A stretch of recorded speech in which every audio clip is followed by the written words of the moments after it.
আরমান ভাই আমার সেই ভাইদের একজন, যিনি আমাদের কাছে ফেরত এসেছেন। তার সাথে আরমান ভাই হচ্ছে ঢাকা 14 থেকে বাংলাদেশ জামাত ইসলামী থেকে প্রতিদ্বন্দ্বী।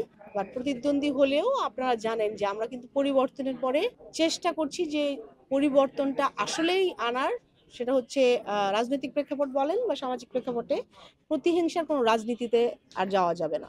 এবং এই প্রতিহিংসার রাজনীতির শিকার কিন্তু বিগত সময়ে আমাদের ভাইদেরকে হতে হয়েছে, হত্যাযজ্ঞের শিকার হতে হয়েছে। আপনি জুলাই দেখেছেন, এর আগে গুম খুন দেখেছেন। প্রত্যেকটা জায়গায় আমরা যখন দেখেছি রাজনীতি আর রাজনীতির গণ্ডির মধ্যে থাকেনি, ওটা আসলে ভয়ঙ্কর রকমের হত্যা প্রতিহিংসার শিকার হতে হয়েছে।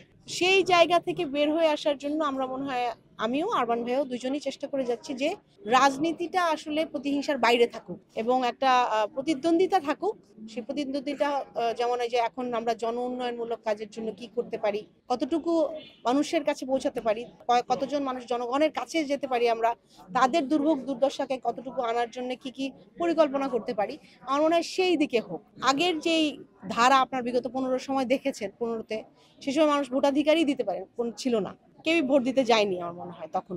তো আর জবরদখল ভাবে মানে বেদখল করে ক্ষমতায় থাকার একটা প্রবণতা ছিল, সেটার শিকার কিন্তু পুরো দেশকে হতে হয়েছে এবং জনগণকে ওই শিকার করতে হয়েছে এই প্রতিহিংসার। সেটা থেকে বের হওয়ার জন্য এই ইয়েটা আমাদের জন্য খুব সেন্সিটিভ। 15 বছর আপনি যখন একটা কারণে যুদ্ধ করেন, যে আমরা ভাইদেরকে এইটা ভিতরে চিন্তা যে হয়তো হাসিনা চলে গেলে আয়নাঘর থেকে তাদেরকে আমরা খুঁজে বের করবো বা নিয়ে আসবো, ওই চিন্তাটা কিন্তু আমি না, শুধু আমার যে হাজারো পরিবার ভিকটিম ফ্যামিলি মায়ের ডাকের সবাই এই চিন্তাটা করে, এখনো আশা করে। মায়েরা কিন্তু এখনো আশা করে, সন্তানরা আশা করে যে যে কোনো কারণে হয়তো কোনো আয়না ঘরে তাদের বাবাকে বা আমার ভাইদেরকে বন্দি করে রাখা হয়েছে। 5 তারিখের পরবর্তীতে আমরা যখন দেখলাম 1 2 3 জন এরকম মানুষকে ফিরে আসতে দেখলাম, যার মধ্যে আরমান ভাই একজন।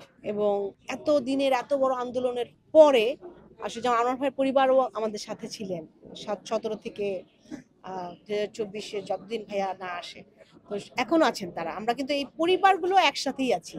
তো এই আত্মিক সম্পর্কটা অবশ্যই থাকবে, কারণ ভিকটিম ফ্যামিলি যারা এত বড় চরম মানবাধিকার লঙ্ঘনের শিকার, তাদের মধ্যে যখন এক যুগেরও বেশি সময় ধরে ইউনিটিটা থাকে, এটা আসলে মনে হয় সারা জীবনই থাকবে। এবং আমি তাকে আমার ভাই হিসেবে দেখব, কারণ সে যেই মৃত্যু মুখ থেকে ফেরত এসছেন, ওই সীমানাটা হয়তো আমার ভাই ওই সীমানার হয়তো বাইরে চলে গেছে, যেটার দিকে আমরা তাকিয়ে আছি সবাই। হয়তো একদিন জানবো, সত্যগুলা সামনে আসবে। আরমান ভাইয়ের দ্বারা অনেকগুলা সত্য আমাদের কাছে সামনে এসছে, কিভাবে টর্চার হতো, কেমন সিক্রেট ডিটেনশন সেলগুলা। তো হয়তো ন্যায় বিচার পেলে আমাদের ভাইদের সত্যগুলাও সামনে আসবে।